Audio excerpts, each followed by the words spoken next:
Online judicial point में आप सभी का स्वागत है। आज हम दंड प्रक्रिया संहिता 1973 की धारा 26 के अंतर्गत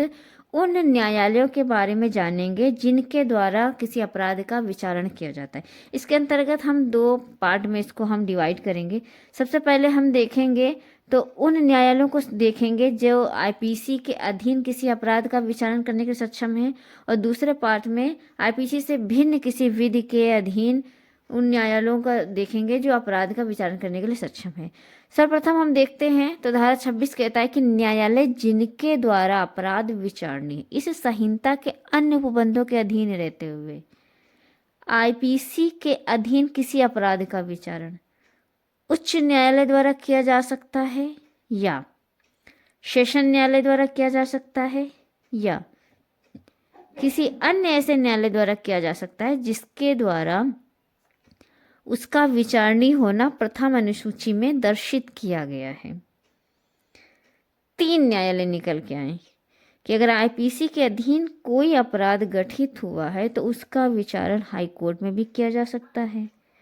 सेशन न्यायालय द्वारा भी किया जा सकता है, और कोई अन्य ऐसे न्यायालय द्वारा किया जा सकता है जिसे प्रथम अनुसूची पर हमने एक शॉर्ट्स वीडियो बनाई हुई है। प्रथम अनुसूची में अगर किसी न्यायालय द्वारा बताएगा तो वहां भी किया जा सकता है। इसमें एक परंतुक है जिसे 2008 के संशोधन अधिनियम द्वारा जोड़ा गया है, जो कि 31/12/2009 से लागू है, जिसमें बताया गया है कि आईपीसी के अधीन धारा 376 यानी कि रेप से संबंधित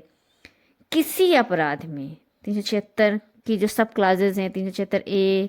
ए B C D A D B E, इन सभी अपराधों में से कोई या किसी अपराध का विचारण यथासाध्य उसी न्यायालय में किया जाएगा जिसकी पीठासीन अधिकारी कोई स्त्री है, यानी कि कोई महिला जज है। उसी न्यायालय में इन अपराधों का विचारण किया जाएगा, ये कोशिश की जाएगी। अब हम देखते हैं दूसरे खंड में, तो दूसरे खंड में कहा गया है कि किसी अन्य विधि के अधीन अर्थात आईपीसी से भिन्न किसी विधि के अधीन किसी अपराध का विचारण जब उस विधि में इस निमित्त कोई न्यायालय उल्लिखित है तब उस न्यायालय द्वारा किया जाएगा, और जब कोई न्यायालय इस प्रकार उल्लिखित नहीं है तब उच्च न्यायालय द्वारा किया जा सकता है, या किसी अन्य ऐसे न्यायालय द्वारा किया जा सकता है जिसके द्वारा उसका विचारणीय होना प्रथम अनुसूची में दर्शित किया गया है। अर्थात अगर आईपीसी से भिन्न कोई विधि है, उसके अधीन कोई अपराध किया गया है, तो अगर उस विधि में उस न्यायालय का उल्लेख किया गया है तो उस अपराध का विचारण उस न्यायालय द्वारा किया जाएगा, और अगर उसमें उल्लेख नहीं है तो उच्च न्यायालय द्वारा उस अपराध का विचारण किया जा सकता है, या कोई अन्य ऐसे न्यायालय द्वारा जिसे प्रथम अनुसूची में बताया गया है। तो ये दो प्रकार से हमने आपको बताया। एक तो आईपीसी के अधीन अगर अपराध होता है तो उच्च न्यायालय में उसका विचारण हो सकता है, सेशन न्यायालय में हो सकता है, या प्रथम अनुसूची में वर्णित किसी न्यायालय में उस अपराध का विचारण हो सकता है। लेकिन अगर रेप से संबंधित मामला है तो वहाँ पे यथासाध्य ऐसे न्यायालय में उसका विचारण किया जाएगा जहाँ पर पीठासीन अधिकारी कोई महिला है।